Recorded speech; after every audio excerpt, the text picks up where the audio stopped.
Hamas के नए chief Yahya सिनवर को लेकर एक सनसनीखेज खुलासा हुआ है। सूत्रों के हवाले से खबर आई है कि कुछ दिन पहले इजराइल की सेना ने सिनवर को घेर लिया था, लेकिन इजराइल की फोर्स उन तक पहुंच नहीं पाई थी। जिस सुरंग में वो थे वहां से मिली है करोड़ों की करेंसी। और अब सिनवर कहां है और हमास के ग्रेनेड दस्ते हमला कहां करने वाले हैं, कैसे करने वाले हैं, इस सवाल ने इजराइल की सेना को परेशान करके रख दिया है। देखिए रिपोर्ट। 31 जुलाई 2024, जिस दिन इजराइल ने तेहरान में हमास के चीफ इस्माइल हानिया को मारा, ठीक उसी दिन इजराइल की कमांडो फोर्स ने हमास के कमांडर याह्या सिनवार को गजा में घेर लिया था। यानी इजराइल का टारगेट था दिन 1, 31 जुलाई 2024, टारगेट 2, हानिया और सिनवार।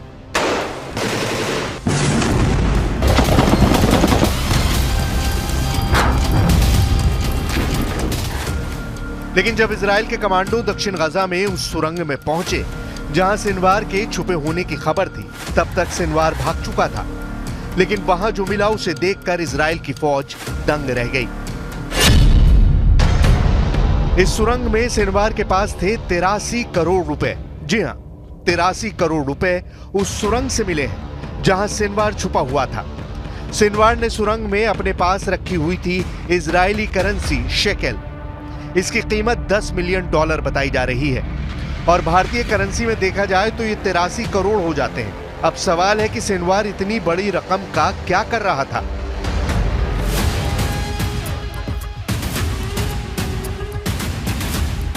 सिनवार बहुत चालाक है। वो हमेशा से हमास का बहुत ही सियाना कमांडर माना जाता है। यही वजह है कि अब तक वो जिंदा है और इजराइल की सेना उसे लाख कोशिशों के बावजूद नहीं मार पाई है। इजराइल की इंटेलिजेंस से सिनवार के बारे में बहुत चौंकाने वाली बात पता चली है, जिसकी वजह से गजा में उस तक पहुंचना बहुत मुश्किल हो गया है। सिनवार इलेक्ट्रॉनिक कम्युनिकेशन यानी मोबाइल या सैटेलाइट फोन जैसी कोई चीज इस्तेमाल नहीं करता। अपने बमबाज दस्तों को मैसेज पहुंचाने के लिए वो ह्यूमन कुरियर सिस्टम यानी हमास के लड़ाकों को ऑर्डर देता है। लेकिन सिनवार जहां भी है, जैसा भी है, उसके सिर पर अब ऐसी जिम्मेदारी डाल दी गई है जो हमास का कोई और कमांडर उठाना नहीं चाहता था। एक तरह से याह्या सिनवार को ग्रेनेड का ताज पहना दिया गया है। इस ताज को पहनने का मतलब है कि सिनवार को मौत की दावत मिल चुकी है। सिनवार के ताज में सभी ग्रेनेड एक्टिव हैं। ये ग्रेनेड कब फटेंगे इसका फैसला इजराइल करेगा, क्योंकि हानिया की हत्या के बाद अब इजराइल का अगला टारगेट याह्या सिनवार ही है। सवाल है कि ग्रेनेड का ताज या कहें कि सिनवार को कफन पहनाकर हमास ने अपनी नई लीडरशिप को तैयार करने से पहले ही उसके खत्म होने का ऐलान कर दिया है। इजराइल की स्पेशल फोर्स का पूरा फोकस अब याह्या सिनवार पर है। वो गजा का चप्पा चप्पा छान रहे हैं। इस्माइल हानिया की हत्या के बाद याह्या सिनवार ही लाइमलाइट में है। इसीलिए गजा में उन सुरंगों को तलाशा जा रहा है जहां सिनवार के छुपे होने की खबर मिल रही है। इजराइल की फोर्स 24 घंटे इसी मिशन पर लगी हुई है। वो हानिया के बाद अब किसी भी हालत में सिनवार को मौत के घाट उतारना चाहती है। इजराइल की सेना बता रही है कि सिनवार का अगला ठिकाना वही होगा जहां इस वक्त मोहम्मद दाइफ है, जहां इस्माइल हानिया को पहुंचाया जा चुका है। यानी इजराइल ने एक नई कब्र तैयार कर ली है जिसे सिनवार के नाम बुक कर दिया गया है। दाइफ और हानिया के बाद तीसरी कब्र में सिनवार को पहुंचाने की तैयारी है। यानी हमास की लीडरशिप को खत्म करने का पूरा प्लान तैयार है। Sinwar is an archi-terrorist responsible for one of the most horrible terror acts in history, the 7th of October. There is only one place for Yahya Sinwar. It's next to Muhammad Deif, next to Randur, next to Ayman Nofel, next to all the terrorists that were responsible for the 7th of October. This is the only place we are planning for Yahya Sinwar. इस वक्त Yahya Sinwar Hamas की कई खतरनाक हमलावर टोलियों की कमान संभाल रहा है।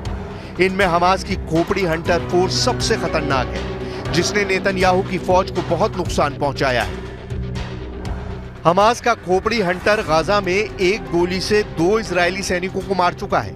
इजराइल के 2 सैनिक साथ बैठे हैं। तभी हमास का खोपड़ी हंटर गोली चलाता है और फिर एक नहीं 2 लाशें गिरती हैं। हमास का खोपड़ी हंटर ऐसा ही एक और हमला कर चुका है। वो 600 मीटर दूरी पर मौजूद इजरायली सैनिकों के झुंड पर एक गोली चलाता है। पहले आगे खड़ा हुआ इजरायली सैनिक गिरता है और फिर उसके पीछे खड़ा हुआ सैनिक लड़खड़ा कर गिर जाता है।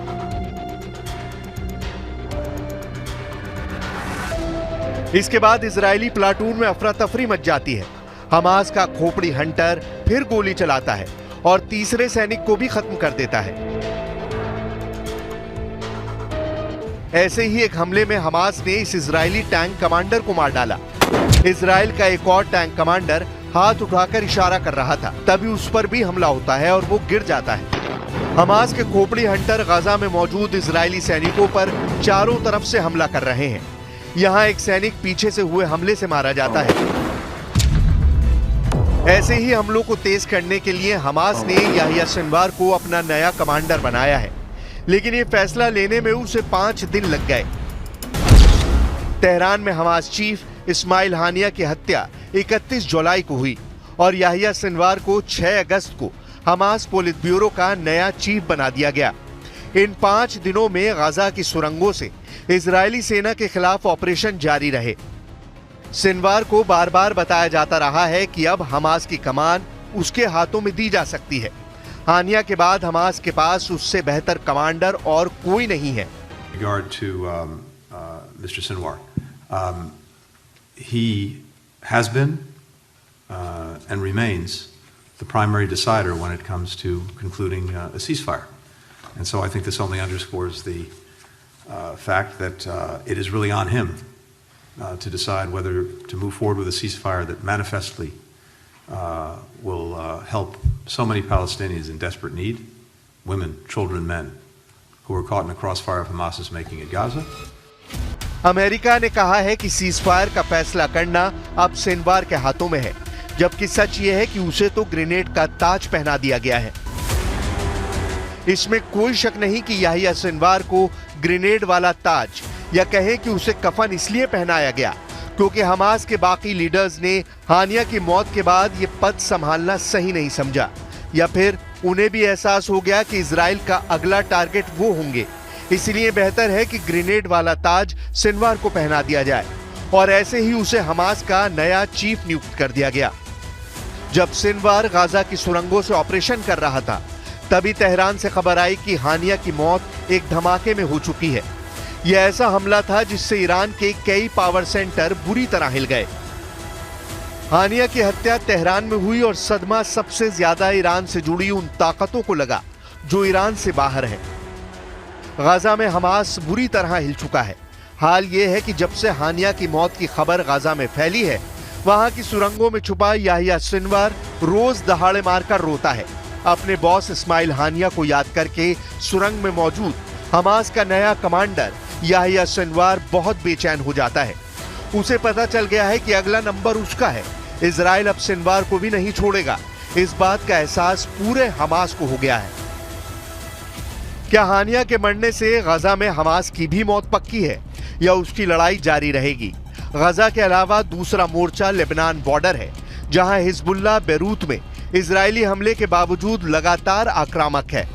लेकिन हमास चीफ इस्माइल हानिया और हिजबुल्लाह कमांडर फुआद शुकर की मौत से डबल झटका नसरल्लाह को भी लगा है।